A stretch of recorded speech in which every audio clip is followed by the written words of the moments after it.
Like if I'm at like a party and like there's like this really amazing like pastry, maybe I'll like just go for it and not be happy with myself later. But Totally. I We feel still like have to it's live life sometimes. yeah, exactly. Being at home, getting to cook my own meal, and then like getting out to climb outside is like my healing space for sure. I had this analogy that we're all sort of like comprised of like bodies of water, and like each day is kind of like a drop in that like ocean or body of water. They're like, what's going on? And like without saying a word, I like pull down my harness and like sprint off into the woods and like barely make it like 100 feet away before having to Abort. yeah abort. I think poop is funny. I do too. Hello and welcome back to another week of Calling in Sick. I am so excited for you guys to listen to this week's episode. It is inspiring. You're going to find yourself cracking up and I think find some renewed hope and maybe some new little mantras to cling on to during tough moments. So this week I had Jesse Grupper on. For those of you that don't know him, go do a quick Google. He is a badass. Jesse just competed in Paris at the Summer Olympics this year. He is an Olympic climber and he has ulcerative colitis. We spent the time talking about his story, his journey as an athlete, the mental and physical challenges that he's faced both from a chronic illness perspective and an injury perspective, and then how he pushes through these moments and finds the fortitude to fight. And I think a lot of us with chronic illnesses will resonate to the things he says, especially in regards to the mental aspects and where he finds that fire to keep going and how he balances and rests. Jesse's resilience is truly inspiring. It's incredible just hearing him articulate how he moves through being sick, both from an identity perspective and from a physical challenge and accommodation perspective. Anyway, I can't wait for you guys to hear his story. And as always, thank you for being here. I hope this episode reminds you of your own strength and that no matter what you're climbing through, you can make it through. Please continue to follow, like, subscribe, and this week send to a friend that needs a little bit of hope because I think they'll find it in this episode. And without further ado, let me introduce you to Jesse Grupper. Hi, Jesse. Hey, Alex. How are you? Pretty excited. Yeah, thanks for having me on the show. I'm so excited to have you on the show. Thank you so much for joining. I was listening to some of your other podcast interviews that you've been on, and I have to say your energy from the first time I met you, it just is awesome. Like through every podcast I've heard, our conversations, it is contagious. Thanks. Hope I live up to the standard. I know I'm setting the bar really, really high for you right now. Yeah.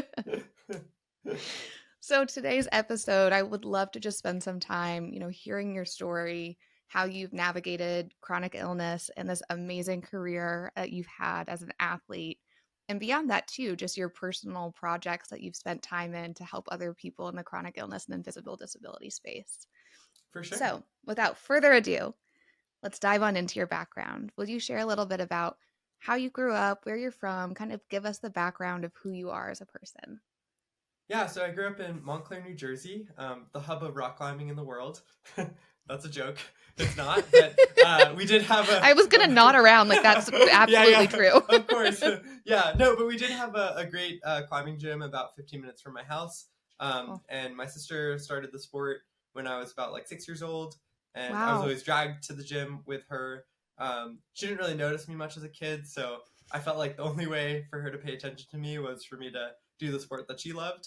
Checks out, yes. And and to this day we still like climb together and go on trips together, which is like really special. But yeah, she got me into it, didn't want to just sit on the couch, and literally was like jumping off the walls at that age. So that's so cute. Yeah. How much older is she than you?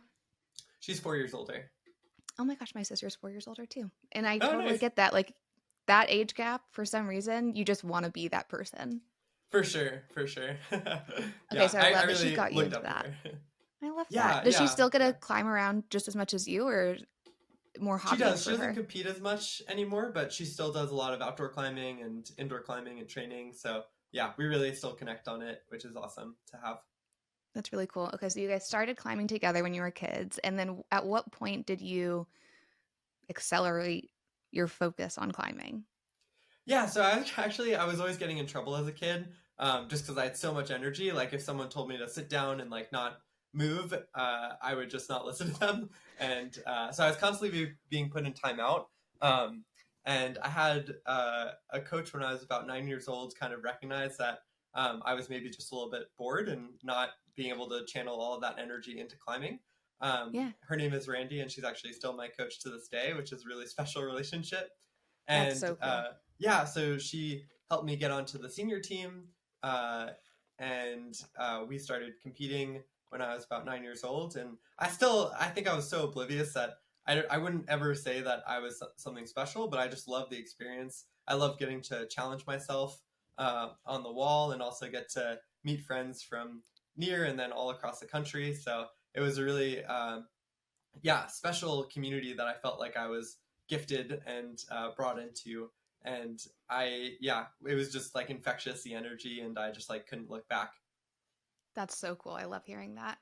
And what was competing like at that age? Are you training, like in one gym every single day with people your age? Were you traveling around? I grew up playing soccer, so like that's the training kind of background that I'm familiar with. What is it like from a team perspective or individual perspective as a rock climber? Yeah, I'll maybe just explain climbing first, just That because I would be feel like, perfect. yeah, Yeah. yeah, just because I'm assuming a lot of listeners don't really know what climbing is, and you probably think it's like based on speed or some random other factor, but That's what basically I would it's assume. Yes. yeah, so it's all based on difficulty actually. Okay. So there are setters who can change these plastic holes that we have drilled into the wall and make them further apart or closer together. They can make them smaller or more rounded, so they're more challenging to grab. And essentially, for each competition, they set one or two routes that you're going to try in the competition, and it's about whoever gets the furthest on this course that they set. So the climbs are really hard. Your forearms are getting tired, your hands are getting tired, and it's all about who can kind of like hold on for the longest period of time. And also, it's a bit of a puzzle too, because you have to figure out the right body positions and which hands go on which holds and which feet go on which other holds. So I think that like puzzle aspect of the sport really made me excited as a kid. I was quite oblivious, and like I said before, like I think that it was hard to like channel my energy into any one thing, but because it was like both physically and mentally challenging, it just became something that I loved really fast. And yeah, I think that not even the competitions, but just like the idea of being challenged by myself, and I think eventually, like I did, of course, start noticing how I compared to other people, and that was that's natural, being human, and I had to work on that. But what really made me fall in love with climbing was just the pure nature of being challenged, and having to work on those challenges, to myself, and for myself. So I think getting to experience that in competition and continue to push the boundaries of like what I was capable of, both physically and mentally, it just was something I fell in love with pretty fast. Oh, that's so cool. I guess I didn't really appreciate the strategy part behind rock climbing until you just kind of broke that down for us. When you think about that, do you, are you like planning? Let me rephrase that. When you think about rock climbing, are you looking at the strategy of which direction you're going to go like off the bat, or do you have time to kind of analyze the course beforehand and then, plan instead of being reactive to it in the moment? Yeah, so what's special about climbing? So every time we're in a competition, it's completely new to us. We've never Oh seen the my course gosh. before. It's never something that anyone in the world has seen. So Wow. we come out, we are able to preview it for about 5 minutes.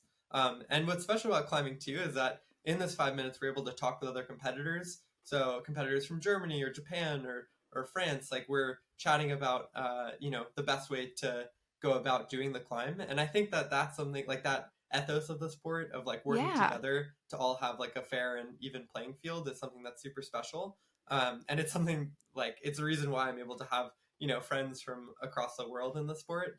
But yeah, it's all new, and I feel like I forgot your question already, so I'll Wait, no, that let you was hop back in. fascinating. So you get to chat with everyone beforehand and it's more collaborative like that. So why, I guess, why do people share their hacks or what they're thinking before the climb? Yeah, it's kind of like a symbiotic relationship. Like if Okay. if you just like close up and are like, I'm just gonna read this myself, you're maybe gonna miss something because there are maybe 40, 50 moves that you have to read in 5 minutes. Oh my So I God. think that getting to have someone else's perspective, sure, like some people will start out like reading alone, but I think that that collaborative nature is bound to make you do better, and bound to make everyone do better. So I think that love of creating like that fair and even playing field, and also just like um, I think that when I'm on the field, I don't want someone to just miss something fully and that be the reason why they don't do better than me, or that I don't do better than them. And I Sure. think that it's important for me that we're all able to like fight the same battle, so to speak, and have kind of like this more even playing field overall. And it just makes climbing more special, I think. Absolutely. That's so unique. I feel like most sports aren't like that where you're sitting down and actually strategizing together almost with your competition. Yeah, yeah, it allows us to be more friendly to each other too, which is Absolutely. nice. What a special community. Oh my gosh. Well, I have so many questions about like how that draws into the chronic illness space, but I want to hear more about your story about so you're focused on climbing, you're a highly energetic kid. You start competing at a relatively young age, and then at what point did you get diagnosed with being autoimmune? Yeah, so I competed through like the whole youth circuit until I was about 18. Okay. I started doing collegiate competitions in college. I went to Tufts up in Boston, so a little bit further away from home, but still relatively close in the span of the world. And my spring semester of freshman year, I started. It was during finals period, and I was having a lot of like stomach issues.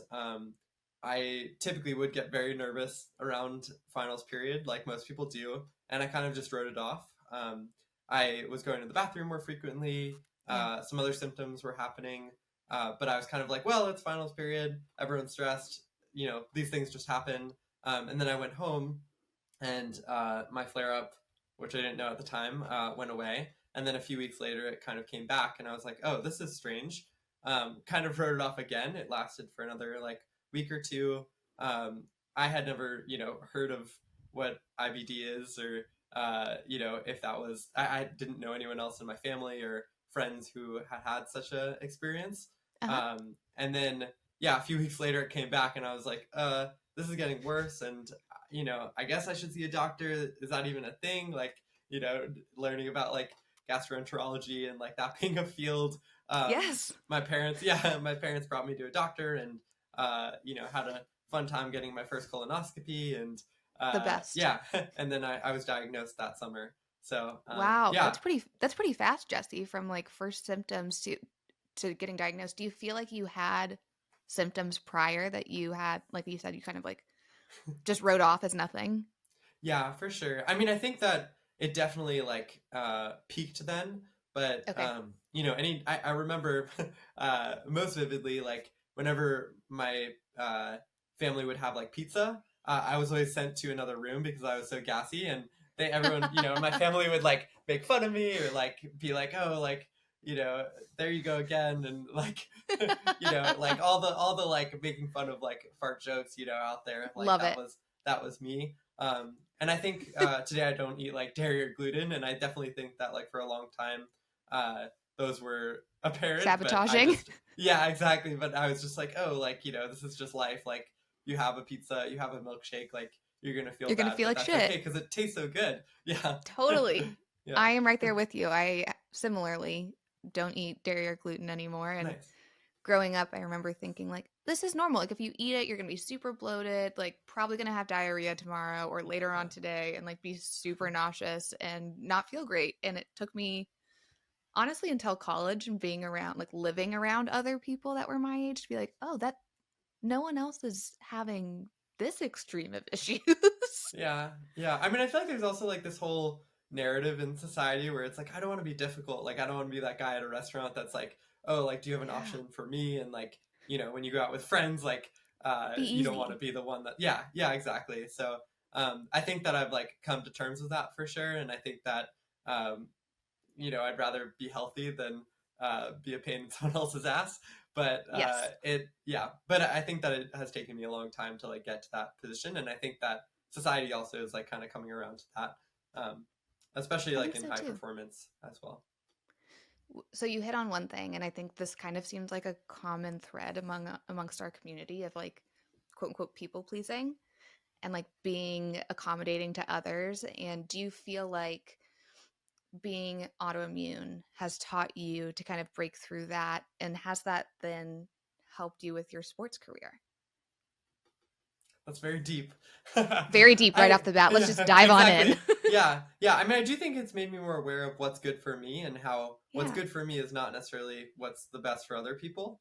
I totally. think that has, yeah, changed my mental tactics in general and just how I view myself like holistically.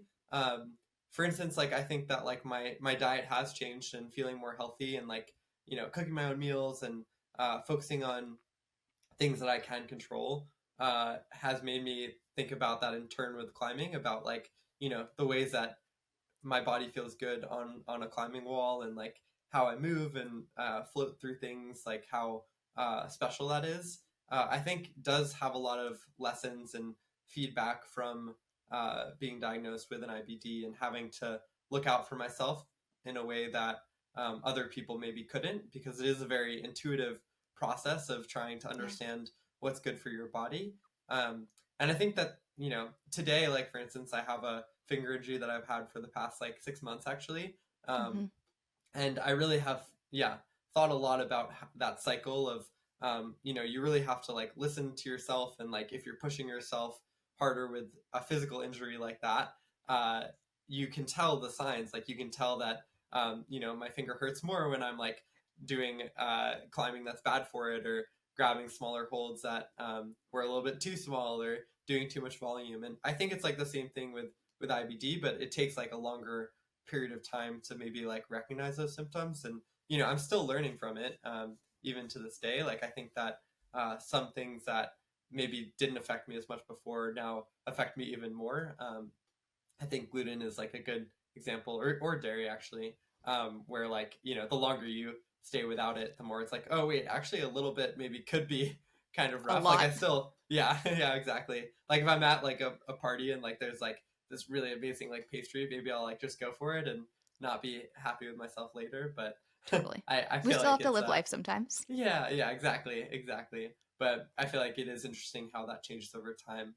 But I guess I'm just saying that like in the same way that my finger injury has like direct ramifications that I'm like trying to understand and be intuitive with, IBD is the same way, because it takes a while to understand what goes in and what, like both like mentally and what you consume and how those things directly affect you physically.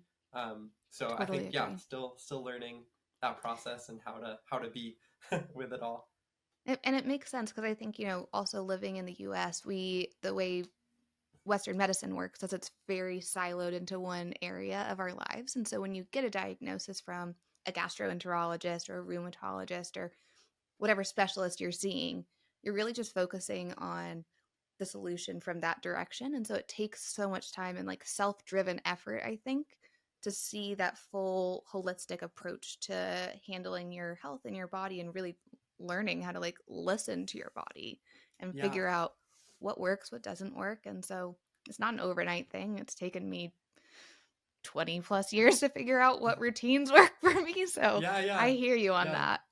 yeah, definitely. And I think you, yeah, hit the nail on the head. Like I think, we like this idea of like, oh, I went to the gastroenterologist and like they're gonna fix I'm all my done. problems. But yeah, I think there are so many people that I've talked to, both in the space and then also like, professionals, whether it be like nutritionists or beyond, that have really helped me with my symptoms and just cope in general. So it's cool how that works. I totally agree. So maybe we dive into that a little bit. Once you got diagnosed, or actually maybe walk us through like the diagnostic process. What was that like for you? And then from point of diagnosis, what were kind of the steps that you took to figure out your quote unquote protocol, if you will, for taking care of yourself? For sure. Something that I'm still learning today, I think, but We all are. yeah, It's a work in yeah, progress. for sure, for sure. So yeah, I guess I was um, diagnosed. This was like 2016, I want to say. So I had it for a few years now, um, and basically the way I like to think optimistically, and I think that's like really helped me with my training and climbing and just like outlook in general. So basically they were like, you have ulcerative colitis, and I was like, okay, I don't know what that is, and they were like, we're gonna give you these medicines and it's gonna help you.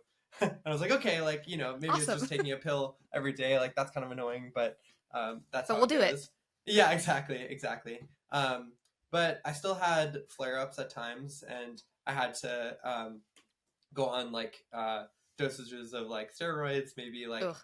2 or 3 times a year, maybe 4 times at times, and especially like during stressful situations like competitions or finals, which, you know, going through school Travel. and continuing to compete on like an international and national circuit, it definitely would flare up at times. I kind of was like, oh, it's not a big deal, but I did start having some competitions where I felt just like weak by the end. Like, so there were like 3 rounds of competition, like a qualifier, semis, and a final. And by the time like finals came around, like I was already so stressed and had, you know, everything that I had eaten had like left my body in one way or another. Well, usually Yep. at one end. I was like, ooh, this, you know, is something to like really work on. And so I focused mainly on diet and changing the things that we've already talked about. I think mindfulness was something that I honestly didn't even think of as, and like therapy, like as Yeah. not something that would be that helpful until maybe like 2 years ago or so. So that was like a big like learning curve. And I think that's more because I feel like that's more common in the sports world than I recognized in like the chronic illness world. Totally. I almost So think there's like a resistance in the chronic illness world a little bit to yeah, it. yeah. I mean, I think it goes back to what we talked about, where it's like, well, medicines are the thing that are going to make us better fully. And I Hmm. think, you know, as we talked about, it's like a combination effect. And I think recognizing that maybe these things were more in my control, and I really wanted it to like be in my control. So I continued to work down that rabbit hole, but I was still getting flare ups. And I think that honestly, the frequency wasn't improving. If anything, it was kind of getting worse. Um, and fast forward to 2020, like the winter of that year, definitely a stressful year in several ways. But I had started a full time job working in Boston out of like the Harvard Biodesign Lab, and Which you also have to tell I us more about. I was reading yeah, for about sure. your first job. I'm like, Jesse, you are the coolest person I think I've Oh, ever thanks, met in my Alex. life. We're working on it for sure. Yeah, and I was teaching a course, and uh, it was like an introduction to robotics out of like the business school, and So cool. I was like, there was a lot of like prep for the class, and working really hard trying to hit these deadlines, and I had a flare up that had started like that November, maybe end of October, and it just like wasn't going away, and if anything, it was getting worse. Um, I was taking steroids and everything, and it wasn't going away. And eventually, like the first week of the class, I had to be hospitalized for the condition. Mm. And yeah, I Was mean, that your first hospitalization? it was, Okay. yeah, and I'm very fortunate to, I guess, only have had that one as well. Um, That's awesome. but yeah, for sure, for sure. I was in the hospital for a week. It was in January, and you know, I felt like the world was like going falling Ending? apart because it was like COVID. Like I couldn't have visitors. And then like Yeah. January 6th was happening, so it felt like, you know, the Literally, like the what's world was happening in the ending. world. Yeah, yeah, for sure. Like what is going on in the world right now? Yeah, January 6th also happens to be my birthday, so that was a fun Lovely birthday. combo effect. What a. Yeah. How old were you turning that year? Oh boy. I think 24, I want to say. Yeah. Okay. So That's getting there. like that only up from there then, Yeah, right. Oh my Yeah, gosh. and then Okay, I so guess, in the hospital by yeah. yourself, was that hard to navigate that hospitalization without someone to like kind of help you advocate and navigate that stay? Yeah, I was doing a lot of like FaceTiming, of course, with Yeah, totally. family and my partner Hannah. But I think honestly, I had a doctor who just like went out of their way to, you know, above and beyond to like help me. Their name's like Dr. De Silva, and basically like um, we hadn't even like met, but she was like, based on your symptoms, like I think you need to go to the hospital like right now. And then she like oversaw like the whole process of me getting like tested and Amazing. having like these different procedures to check in on like what is going on. And then I eventually started like biologics at the end of this process. And yeah, it made a huge difference in like the way I interacted with this condition. And I think that Totally. like, you know, for the, yeah. And for the past 3 years, like I've been in remission because of that. Yeah. And, you know, we Woo! say remission, but like, of course there are some things that still happen, but Yeah, autoimmune yeah. remission is it's a different kind of remission. Right. Yeah. But feeling very fortunate on that front. I'm so happy to hear that. Can I ask you what biologic you're on? Yeah, it's Inflectra. Okay. And yeah, kind of take like different kinds depending on what insurance will, you know, Right. allow. But like right now I'm on Avsola, which is a similar one. Yeah. So. How does that's an infusion delivery, right? Yeah. So every 8 weeks I get it now. Is that And difficult to do with all the traveling that you have to do with your career? yeah, I think more than anything, the way that like insurance is set up, which is like another rabbit hole, I guess. Oh my God, we could spend a whole episode talking about Yeah, that, I'm sure. For sure. But basically, like the way my insurance works, and it's through like the OCPC, I can only have my infusion done in like one state at a time, or insurance will only approve of like one state at a time. Yeah. So anytime like I switch states, so say like I was in Boston for a period of time, then I came to Utah, and then maybe I go visit my partner in Boston, like I have to make sure that like my insurance approval is only in like one spot at a time. So that makes it like a little bit challenging, and especially also like traveling like in Europe for like World Cups and other kinds of competitions. I have actually had to abbreviate trips and like come back to the States just to kind of like get infusions, which of course is like annoying and challenging. But it's something that like I've just had to plan around and have to adjust life for. I feel like it feels like a big waste to like be in France or another country and be like, oh, like I want to stay another couple of weeks, but actually I need to like head back to get my infusion. I've been fortunate to not have that happen too many times, but like in a couple of years ago, I was competing and came back and then like had another competition, so just like stayed home for like a day or two and then like went right back to Europe. So I feel like it like has affected me for sure, but I've definitely been fortunate, minus like the insurance fiasco, to allow for the infusions to happen, and I feel fortunate to be able to get them overall. You and I have a very similar perspective of, I think, being super grateful that we can have the treatments that we do and make them work for us as we need, and also understand how frustrating it is that we have to make those changes and whatnot. So I hear you on that, but I love also just hearing like the foundation of how you speak about all of this just is very optimistic and positive. Where does that come from for you? I would say my parents probably. Yeah. I think that they've always had like that sort of outlook in life. I also feel like I'd rather I feel like I've like seen it the other way. Seen it the other way, and I feel like like worrying all the time or like expecting the worst like sometimes brings about the worst. Totally agree. So I think it's like hoping for the kind of like future that you want is like and trying to believe it sometimes makes it happen more so. Like my partner's joked plenty of times where like if I'm like late to a flight or something like that, like the flight will just be delayed. And so, yes. Like I feel like manifesting is a thing, like I totally agree.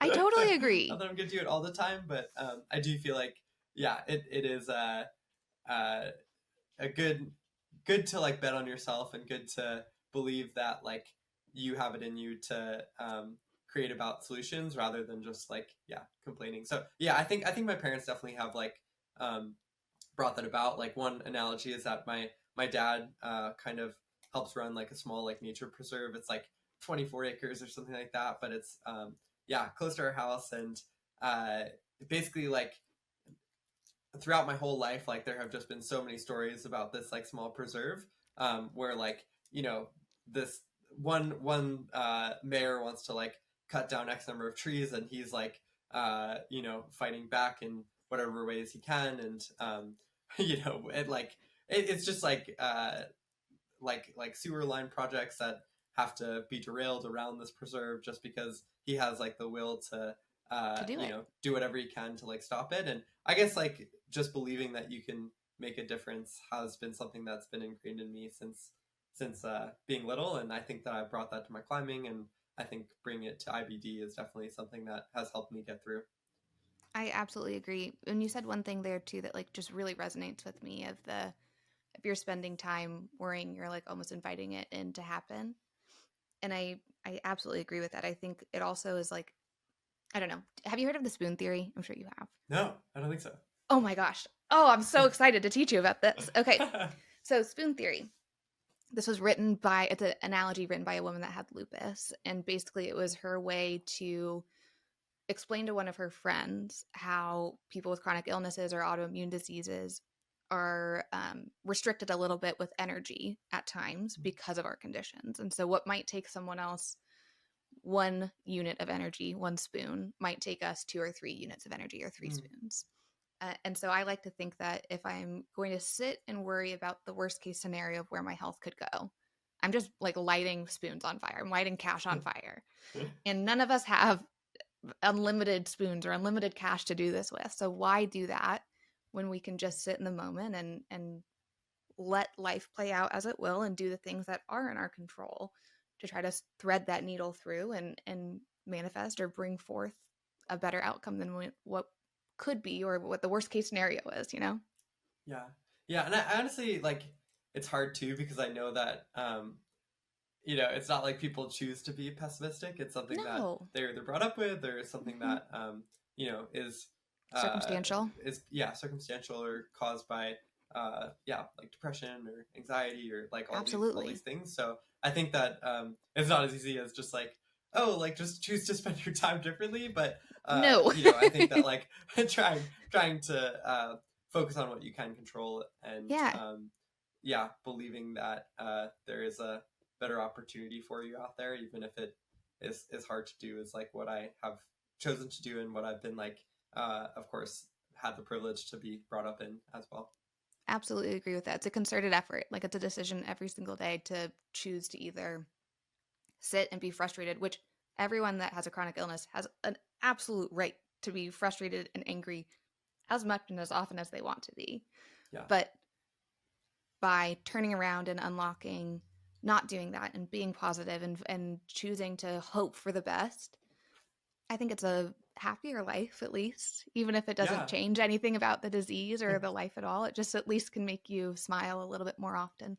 I actually ended Yeah. up getting a tattoo like a year ago that was for this specifically. So I'd focus on just living in the right now, remembering that if I worry, I'm just borrowing tomorrow's trouble.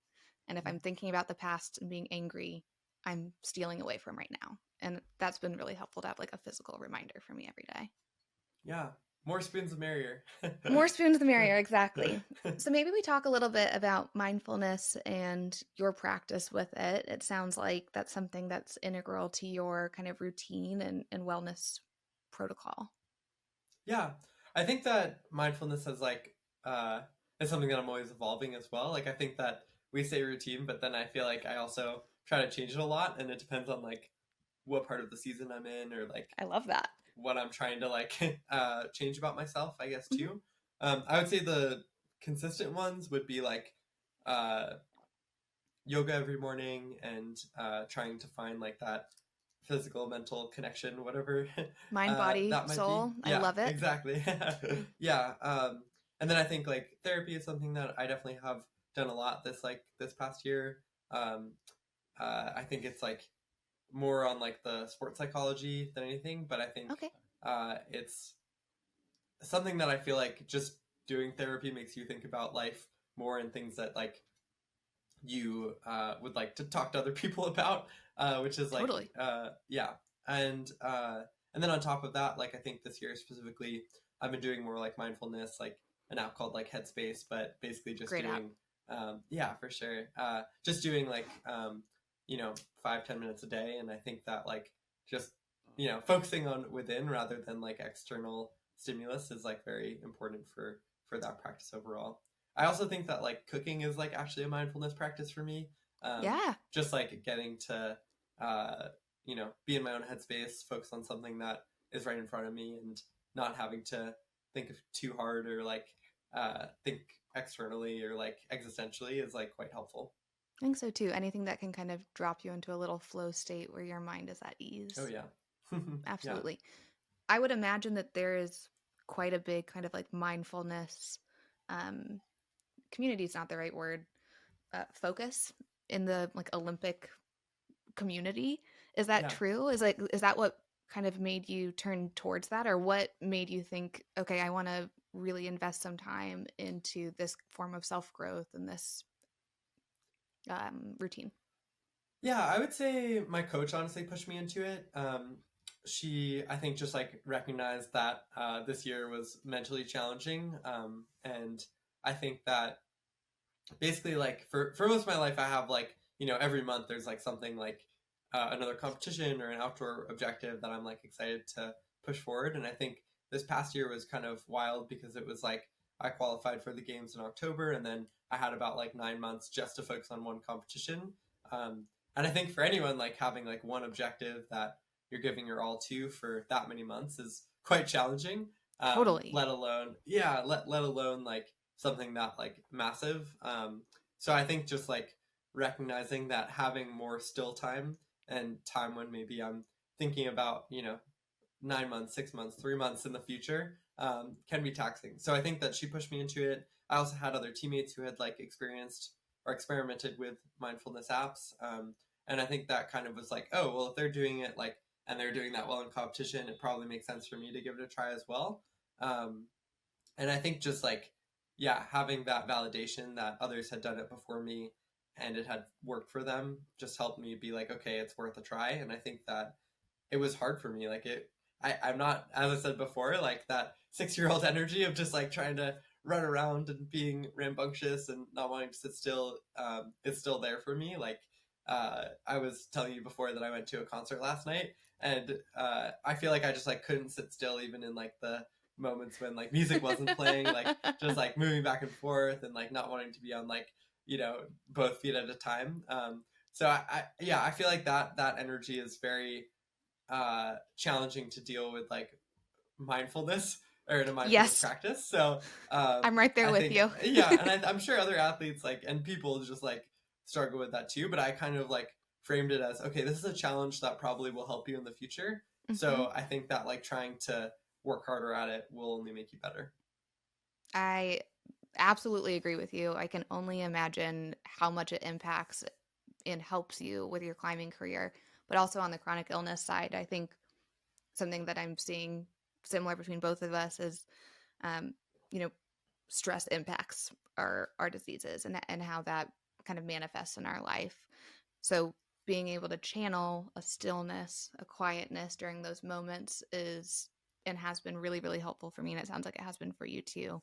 But I think it's really challenging also when you're in those peak stress moments to actually be able to not just commit to doing some kind of practice like this, but to also do it when you're actually spending that time and really focused on it, and not let yourself get pulled into the distraction or the worries that come with a flare up or the stress that is kind of percolating everything underneath.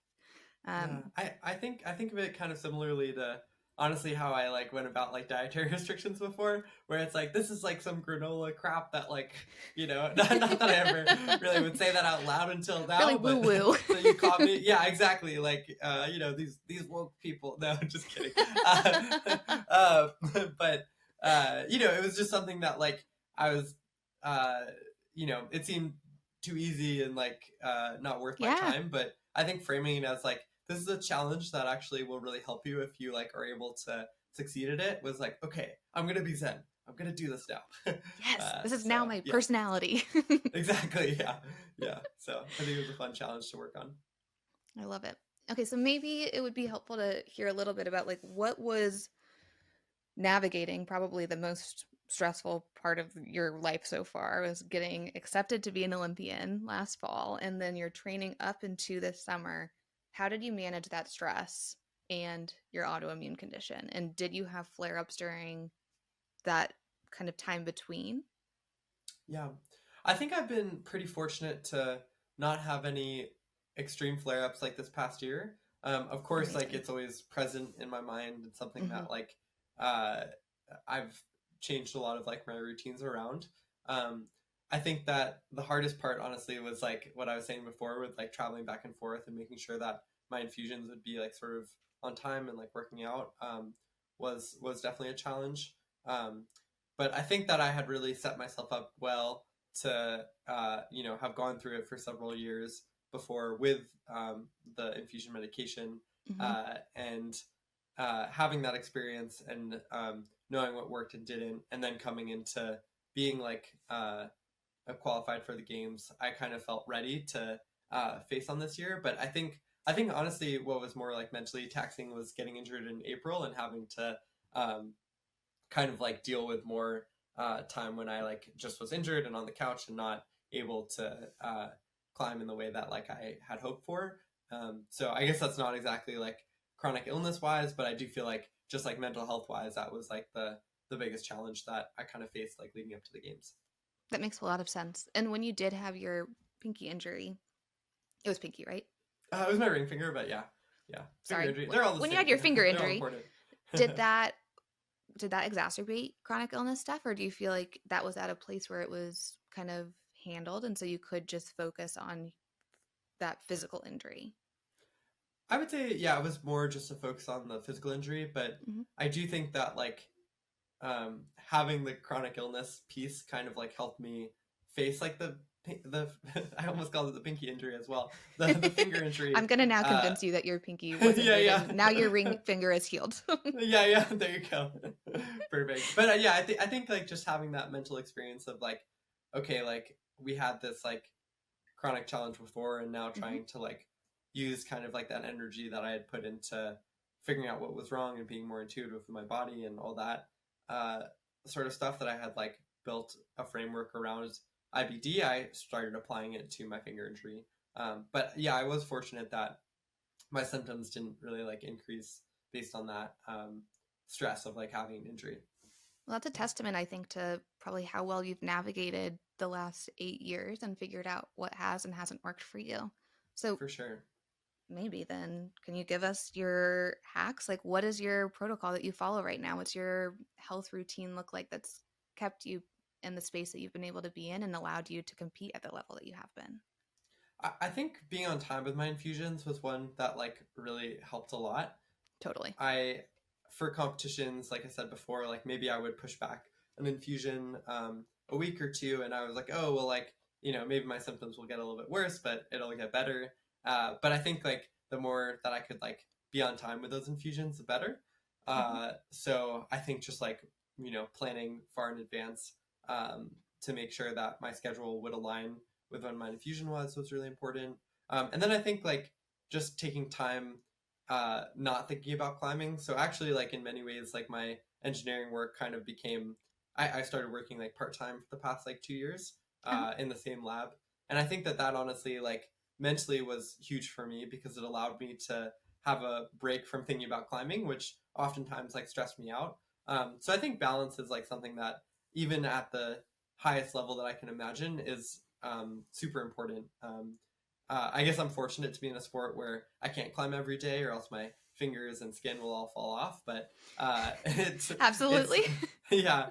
But I think even if I wasn't, like, I think that having time to like not think about the thing that I'm like so obsessed about helps me one stay like obsessed with it so that I can Hmm. like do it for longer, and then also it helps me push the I guess like limits of like what I'm capable of in it too. Um, 100%. Tell me a little bit more about the work that you do in the lab because I think this is so freaking cool that you have also this other area of your life that's just phenomenal and also at the top. Appreciate it. Yeah. So I guess to go back, I studied mechanical engineering and I got inspired to do that based on working with a program called like Peak Potential in high school, which like helped children with like physical disabilities learn how to climb.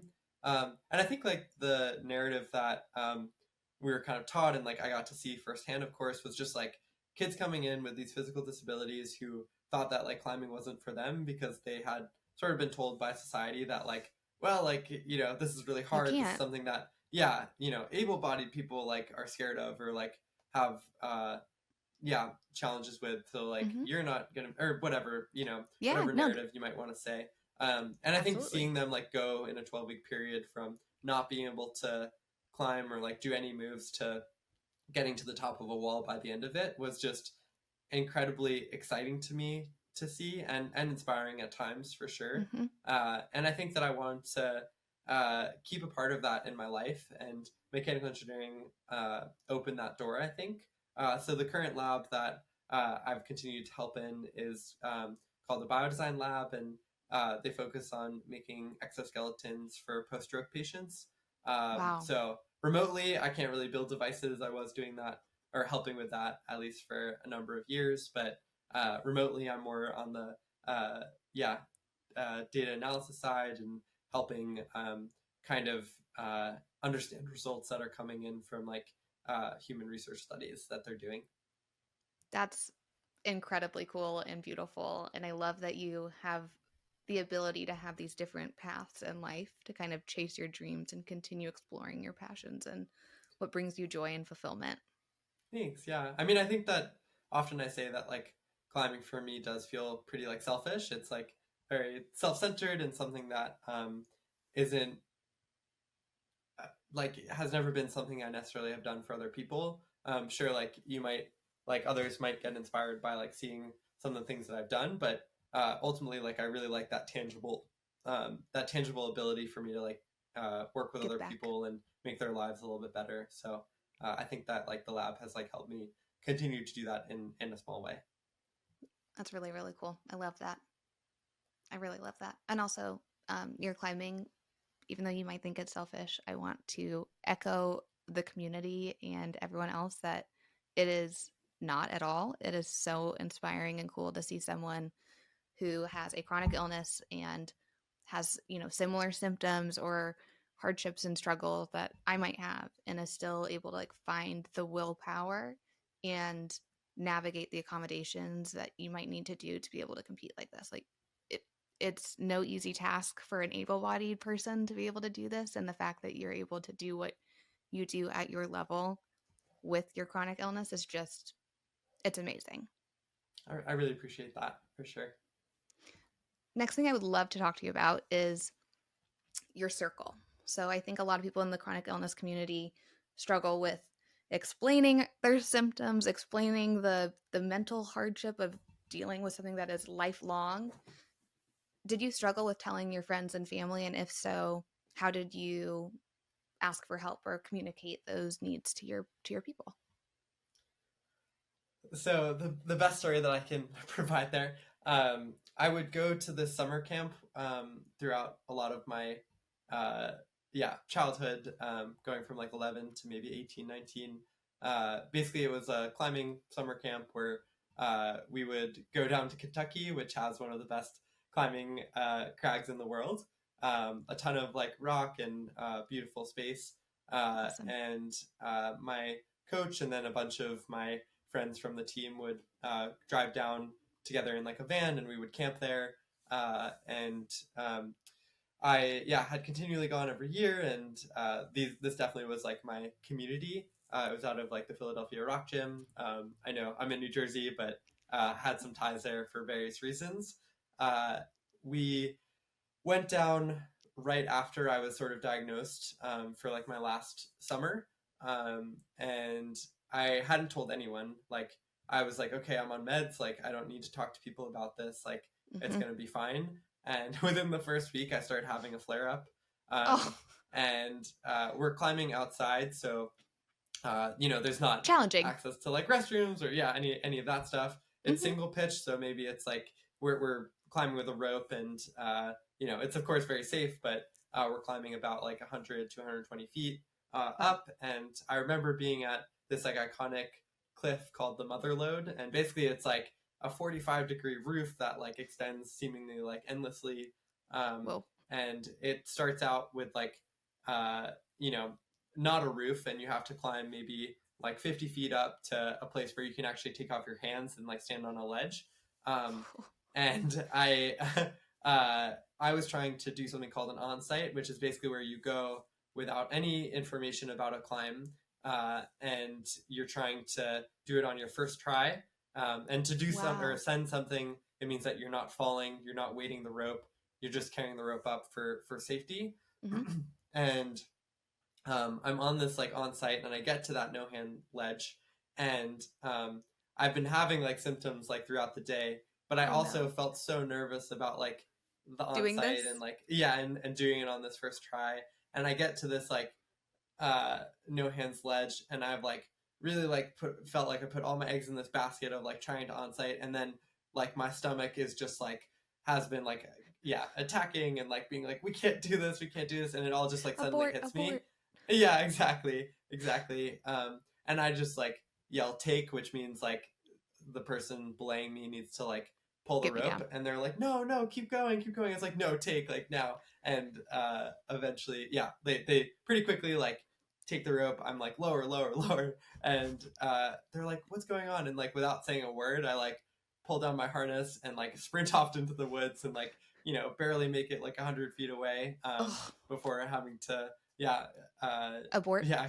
Abort. Yeah, I like that word. But yeah, then coming back, everyone's like, you know, what's wrong with you? Like, what's going on? Are you well? Yeah. And no. I remember, you know, it was kind of the thing where like everyone's like laughing at me or like, you know, poking fun at me. And then I'm kind of like, okay, like I'll tell you what's happening. Like I have this like thing called an IBD, and everyone's like, what the heck is that? And you know, everyone's like super gracious about it, but I think it's just funny to like, I think poop is funny. I do too. But I think it's like always interesting to me when like I'm going through a struggle like that, and it's funny to someone until like they realize that it's actually like something that has affected me for a while and isn't as funny. And you know, of course, like I'm able to like laugh about it, and I don't want to be like, oh, like how dare you make fun of like this condition? Because it is also funny too. But I think that was the first time that like I really had to confront having my community understand what I was going through individually, and not just be able to like put my head down and not say a word. Totally, you can't avoid it at that point. Yeah, and I think in one way or another, like that's emblematic of like conversations that I've had throughout the years, whether it be like, you know, on a long road trip and having to go to the bathroom more times than I care to admit, or just being in a space where I need to communicate my needs, even if it goes against the grain a little bit. Totally. And I've had a ton of people who have been super supportive throughout this time.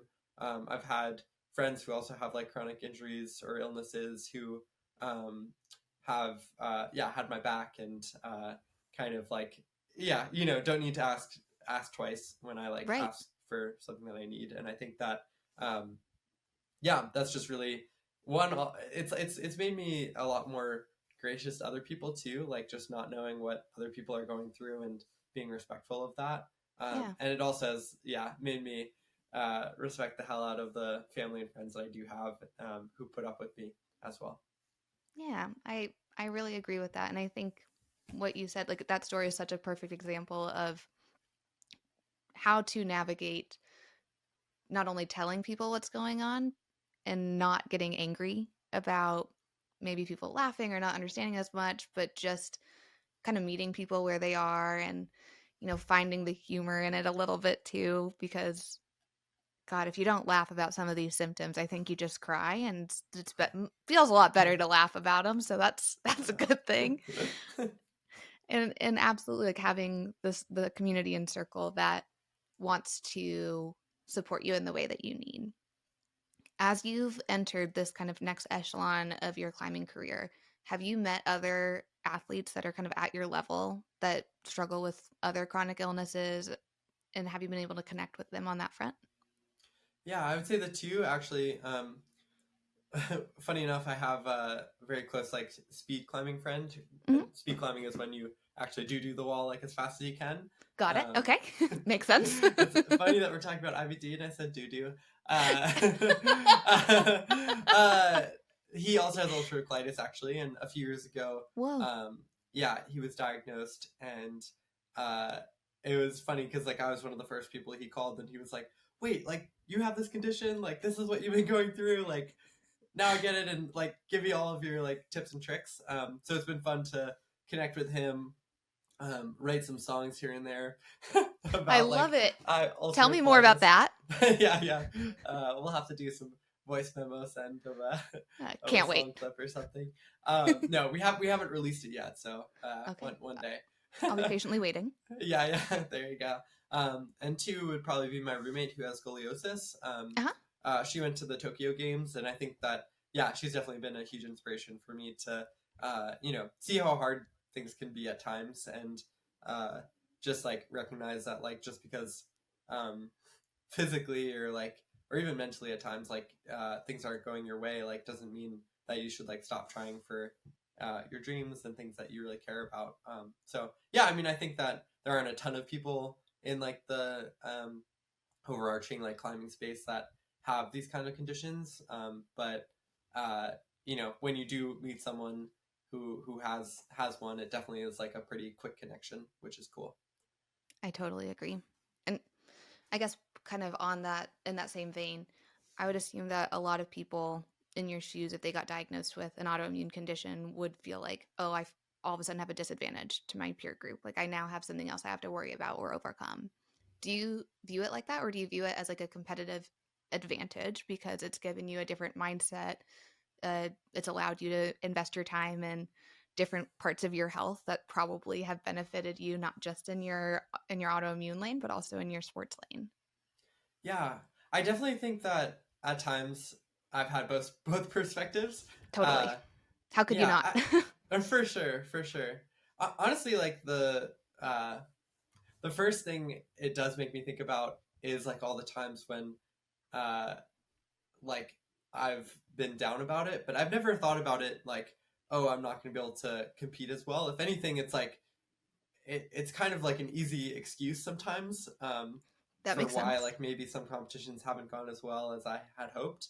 Hmm. Um, and it's never something I'm going to blame like externally, but internally it almost gives me like more fire. It's like, okay, like that competition didn't go that great, and maybe it was like this, that I had like lost some weight because of like being stressed and like having to like Copious poop amounts more of than diarrhea. normally. Yeah, having to abort more.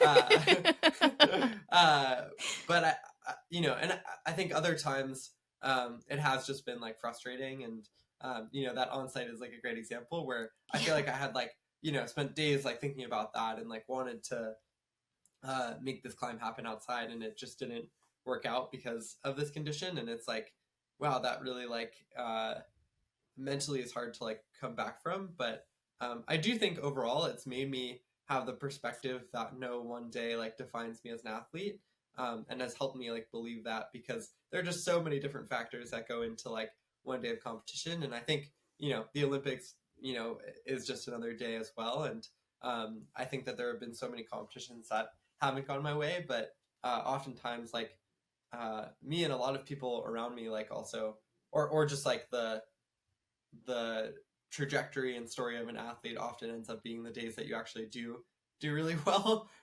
Yeah, So yeah. I think that that's like kind of like a beautiful part about like the whole athletic journey too. That's really cool. Wow. I'm just like blown away, impressed by your mental fortitude, I have to say. Thanks. I like sitting in my own seat. There's been plenty of days where I can't even imagine like getting up and doing it again and again and again. So kudos to you. I mean I also think that like it's totally okay if like you aren't able to do that too, but I think that like um and sometimes like I feel like in the moment it's like I can't do that again, but Yeah, I think it's about coming back and coming like being able back. to reflect and restart. And I think that that's like, ultimately like you're not defined by the bad days. Totally. Do you have like a mantra that you cling to during those bad days that help you get back on the horse the next day, or what is it? Do you know what it is that kind of Yeah, gets I that wouldn't fire necessarily back? say, yeah, I wouldn't necessarily call it like a mantra, but my coach actually like throughout this year especially has like had this analogy that we're all sort of like comprised of like bodies of water, and like each day is kind of like a drop in that like ocean or body of water. Great analogy. So like while like one drop could like slightly affect the overarching like body of water, like you're not defined by those like single days. It's about like having that bigger picture and being able to reflect on that and see it as its whole. I love that. Cool. So, rest is obviously very critical to the chronic illness community and regaining those spoons back. So, how do you build in time to rest after, these days that are harder and they're, yes, just a drop in the body of water and that wonderful analogy you just shared, but how do you build in rest so that you can make sure that the next day is a different drop of water? So I think like right after a competition, I think it depends. It depends how it goes. Like I think I'm not gonna lie that like sometimes it's like okay, let's go right back to the drawing board or right back to the wall and try to like get back like things that I feel like I've like lost. Um, I think that for me, like an interesting part about climbing is it's also become like my healing in a lot of ways. Where like I do That's just feel beautiful. better like being on the wall and climbing just to climb. So I found that like having a balance of like outdoor and indoor climbing is probably the biggest way that like I learned to like heal. I think being in these like you know crowds of thousands of people and having to perform and then being in nature where you can't hear anything or just hear like birds, it's like a huge dichotomy and like something that is amazing to me about the sport, that I can like push myself equally hard in both of these environments and find love and like joy in both of them. So I think honestly though, like being at home, getting to cook my own meal, and then like getting out to climb outside is like my healing space for sure. I agree with you. Nature is so healing. Where do you find like the most healing nature? Because I know that you travel around a lot and that you are a bit of a nomad at times. So what area is like that's your mecca for just peace and recovery? Yeah, I think it depends on where I've been in the world. Like, I think like when we're talking about recovery, like I think oftentimes it's like just trying to go to my backyard if I can. Yeah, In I'm living in Salt Lake City right now, and I think that like that backyard is pretty good. that's a pretty good backyard There's for like what you do. there's so much like outdoor climbing all around. So just getting to like hang out with friends and whether it be like somewhere close like American Fork or like further away uh, is just is just great. But yeah, there are definitely like crags in the world that like I'm in love with, just like feel like lost in. Whether that be in like France or like even like South Africa, like I feel very fortunate to have been able to travel the world and get to see some of these amazing places. But it oftentimes is just what's the most convenient after a competition or after a major event. And that's more important than like traveling for 15 hours to be. Very true. Very true. So after you performed at the Olympics this year, is that the right word to use for an Yeah, athletic that works competition? great. Performing? Yeah, Okay. After you performed at the Olympics this year, competed. what Yeah. did you do to recover and rest? And did you feel like it impacted chronic illness at all to be on a stage like that? Or Yeah. did you not even notice? Or were you so like in the zone flow state that was in the back of your mind? Yeah, I mean, I do think that you know, like I was probably uh the nervousness from it definitely like affected some of the symptoms, but I think I was fortunate to like only have like a small uptick in like uh bowel syndromes or like Mm-hmm. frequency. Yeah. But apart from that, like uh I think overall like the Olympic experience was honestly being there almost like a little bit less stressful than like other competitions that I've gone to, because instead of having like hundreds of people in like our isolation zone, we had like 20. And of course, it's like a lot of like amazing climbers and the best out there, but also it's like easier to find my own space. And I feel like having my own space, having my own lane helps me just focus on the things that I can control. Like what's Um, right in front of you. exactly. Yeah. Makes Yeah. sense. After the games, though, I did. get to go to Switzerland and climb outside with like my sister and partner, which was a lovely experience. And then I also got some time to just like hang out and like vacation for like a week or so. So I think that was a really nice like reset. Good. I will just share though that like I had been injured, as I said, like since April, and I think like leading up to the games, I with the help of like coaches and like my PT, kind of like convinced myself that I like wasn't injured anymore. And I had done such a good job that like after the competition, I was very confused, realizing that I was still injured, and that it hadn't gone away. And I think that that was like a really mentally taxing place to be in, where it's like, oh God, like I didn't do as well as I wanted to in the games. And then also like I am still injured and can't experience climbing in the way that I like love to. Interesting. Do you feel like that convincing yourself that you're at a better place than you are with this physical injury, is that something that you do sometimes with IBD as well? I think that there definitely is an analogy there. I think that there are times to really examine symptoms, and there are times to just try to let them go, because it's not something that you can control in like the Or like moment. grit through them? Yeah, exactly. And I think that I'm fortunate to be able to like, do that at times. And I know that other people like can't, because it is like so debilitating. And of course I've been there too. But I think like for the most part, like my symptoms now are ones that like I feel like are more mild, and I'm really glad to be able to say that. And are ones that I could just like continue going about my day-to-day life, and maybe it'll continue to build over time, so it's not something I can like sustain, but without paying some attention to. But there are days when I can like be like, okay, I'm having more frequency, whatever, I'm going to continue to live my life the way I like want to. And I think part of that is like manifesting the future that we want with our health, maybe. Yeah, exactly. Yeah, having that optimistic outlook for sure. And I think sometimes it does work. Like, I don't know, I have dabbled my toes into the like Joe Dispenza, quantum meditation, all of that jazz world. And there's been times where I feel like it's struck like lightning, and then I can see this through path of, wow, my body responds to thinking like this. And if I really do truly believe that I'm doing well and I'm healed, it's happening. And then there's times where I'm like, I'm really believing it, and Jesus Christ, that is not the case. Yeah. So I guess it's all about a balance. For sure. I guess I would love to hear more about like how you manage your like diet and other things while you travel too. But since we only have a little bit more time left, I would love to spend that time really just focused on like the reflection that you have on being chronically ill and being an athlete and being this young individual who's like making it clear to others that you can still do what some might think is the impossible with being chronically ill.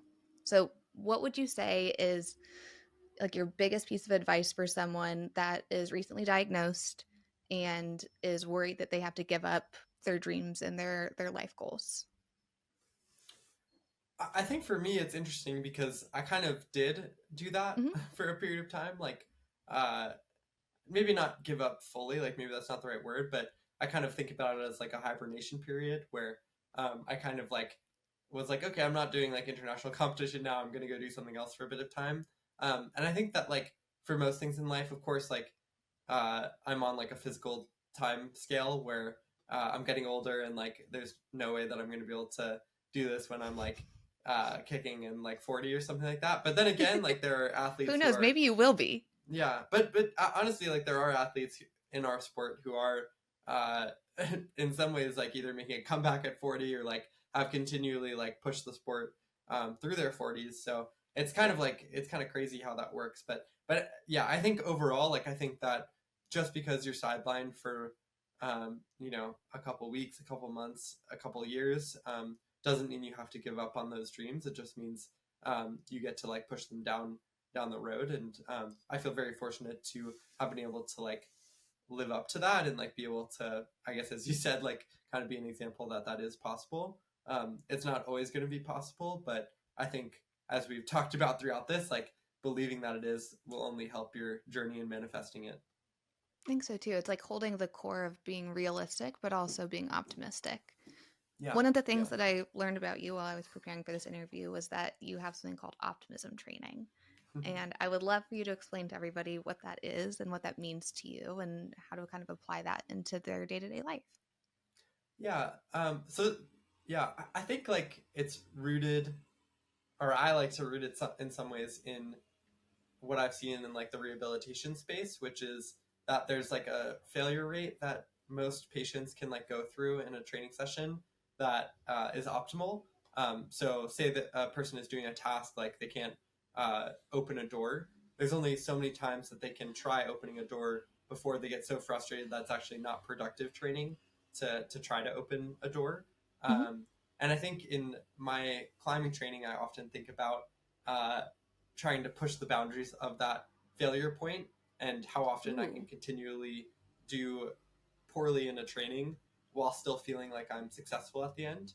And for me, it's believing that the more that I fail, the more that like the training could be worth it in the future.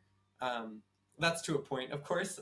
There's Sure. being smart and whatnot, but like the whole idea of optimistic training is like most of the things that I try in my climbing and in my training are things that I'm not going to be able to do on my first try.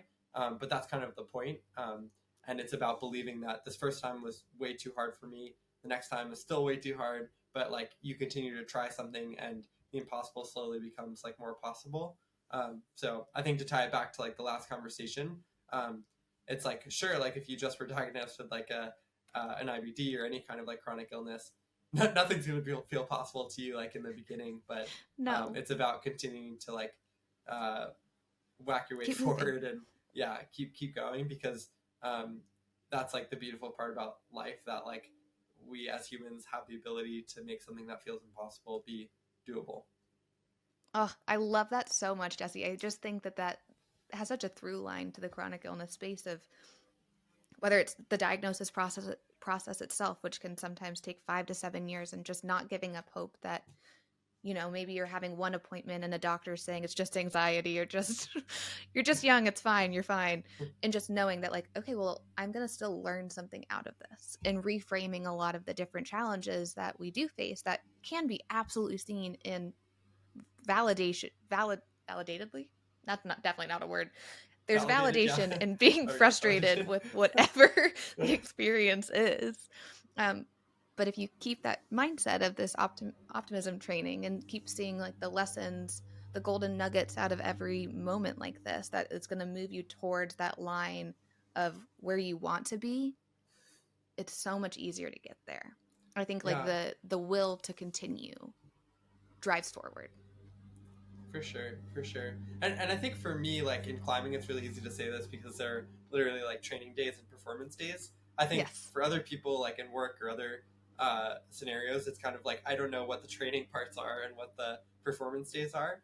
Yeah. But I think like trying to figure out that line and that balance of like where is it okay for you to just like continually fail and that be okay versus Mm-hmm. where is it less okay for you to do that.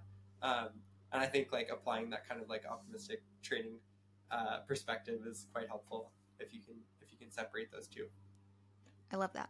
Where do you see yourself applying that in your health and your management of IBD? I think it goes back to yeah, kind of this conversation that we just had, where Mm-hmm. having days where I continually fail or like just feel like Like poop. shit. Yeah, I think giving myself permission to feel like that failure is still productive um, is the best thing that I can do. So whether it be like not doing that on site or having a competition that ends up not going well, like I think choosing to try to learn from that and move forward from that and try to change my life habits so that I'm more prepared for next time is all I feel like I can do. It's a good mindset to have. Okay, I think last kind of question as we wrap up then is as you're looking forward into this next chapter of your life, what things do you want to do in the chronic illness space and how are you applying your many different interests and career paths that you have to that? I think that for me, the biggest part is just talking about it more. I think that as we started this conversation, like I think that I didn't really know anyone in this chronic illness space who I could like connect with.